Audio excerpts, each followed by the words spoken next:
दोस्तों, आपके चैनल का बैनर सिर्फ एक तस्वीर नहीं है, ये एक वादा है। क्या आपका चैनल आपकी कहानी सुनाता है? आज का टॉपिक आपके चैनल के बैनर के बारे में है। कल हमने देखा था कि आपका जो लोगो है, वो आपका मकसद है। बैनर को बहुत ही बामकसद और पावरफुल होना चाहिए। आपकी पूरी कहानी इसके अंदर रिफ्लेक्ट होनी चाहिए। लेट्स ग्रो टुगेदर एक पूरी कहानी है कि आइए सब मिल के आगे बढ़ते हैं।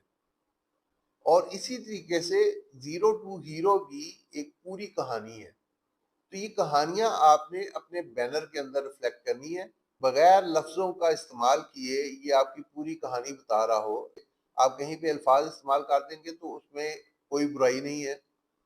बैनर एक खामोश रहनुमा होता है जो आपके नाजरीन को आपके मकसद की तरफ लाता है। बैनर को आप मार्केटिंग टूल के तौर पे यूज करें तो अगला कदम क्या होगा, तो कल हम चैनल की डिस्क्रिप्शन के ऊपर बात करेंगे।